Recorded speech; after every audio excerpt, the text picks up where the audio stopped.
ഉച്ചയൂണിൻ്റെ video ആയിട്ടാണ് ഞാൻ വന്നിരിക്കുന്നത്. ഹായ് ഹലോ, ഇറ്റ്സ് മീ മേഘ. ആദ്യം തന്നെ ചോറ് ഇവിടെ റെഡി ആയിക്കൊണ്ടിരിക്കുന്നുണ്ട്. പിന്നെ മീൻകറി വെക്കാനായിട്ട് 1 കപ്പ് തേങ്ങയിലോട്ട് 1 സ്പൂൺ മല്ലിപ്പൊടി, 2 സ്പൂൺ മുളക് പൊടി, 1 സ്പൂൺ മഞ്ഞൾപ്പൊടി, 1 കഷ്ണം ഇഞ്ചി, 2 ചെറിയുള്ളി ഇത്രയും ചേർത്ത് നന്നായിട്ടൊന്ന് അരച്ചെടുക്കാം. മീൻകറി വെക്കാനായിട്ട് ഒരു ചട്ടിയിൽ കുറച്ച് പച്ചമുളക്, തക്കാളി, മാങ്ങ, ഉപ്പ് ഇത്രയും ചേർത്ത് കൊടുത്തതിന് ശേഷം ഇതിലോട്ട് അരച്ചു വെച്ചിരിക്കുന്ന ഈ അരപ്പും കൂടെ ഞാൻ ചേർത്ത് കൊടുക്കുകയാണ്. പിന്നെ ആവശ്യത്തിന് വെള്ളം ഒഴിച്ച് നന്നായിട്ടൊന്ന് മിക്സ് ചെയ്തതിന് ശേഷം ഇനി നമുക്കിതൊന്ന് തിളപ്പിച്ചെടുക്കാം.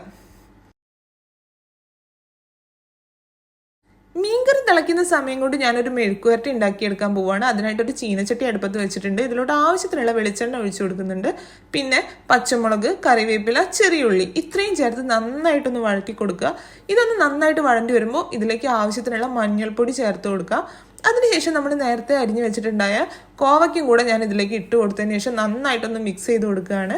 ആവശ്യത്തിനുള്ള ഉപ്പും ചേർത്ത് വീണ്ടും നന്നായി ഒന്ന് ഇളക്കി യോജിപ്പിച്ച് കൊടുക്കുക. അതിനുശേഷം ഈ ഒരു കോവയ്ക്ക മെഴുക്ക് പുരട്ടി നമുക്ക് അടച്ചു വെച്ച് വേവിച്ചെടുക്കാം.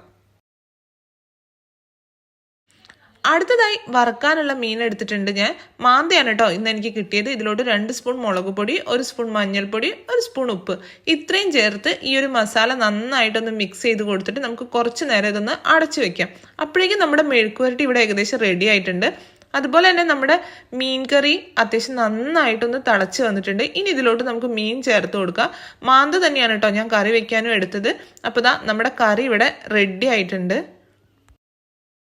മീൻകറി താളിക്കാനായിട്ട് ഒരു ചീനച്ചട്ടിയിലോട്ട് കുറച്ച് വെളിച്ചെണ്ണ ഒഴിച്ചു കൊടുത്തതിന് ശേഷം ചെറിയ ഉള്ളി, കറിവേപ്പില ഇത്രയും ഇട്ട് കൊടുത്ത് നന്നായിട്ടൊന്ന് വഴറ്റിയെടുക്കുന്നുണ്ട്. ഇതൊരു ബ്രൗൺ കളർ ആകുമ്പോൾ നമുക്കിത് കറിയിലോട്ട് ഒഴിച്ചു കൊടുക്കാം. അങ്ങനെ ദാ നമ്മുടെ കറി ഇവിടെ റെഡി ആയി കഴിഞ്ഞു. അടുത്തതായിട്ട് മീൻ വറക്കാനായിട്ട് വീണ്ടും ഞാൻ ഇതേ ചീനച്ചട്ടിയിൽ കുറച്ചുകൂടെ വെളിച്ചെണ്ണ ഒഴിച്ചു കൊടുത്തതിന് ശേഷം നമ്മുടെ മാന്തൽ ഇട്ട് കൊടുക്കുകയാണ്. അങ്ങനെ ദാ നമ്മുടെ മീൻ വറുത്തതും കൂടെ ഇവിടെ റെഡി ആയിട്ടുണ്ട്. അപ്പോൾ ഇതാണ് ഇന്നത്തെ എൻ്റെ വീട്ടിലെ ഉച്ചയൂണ്. വീഡിയോ ഇഷ്ടപ്പെട്ടാൽ ലൈക്ക് ചെയ്യാനും കമൻറ്റ് ചെയ്യാനും മറക്കണ്ട. പുതിയ വീഡിയോസായിട്ട് വീണ്ടും കാണാം. അതുവരെ bye from Bliss with us.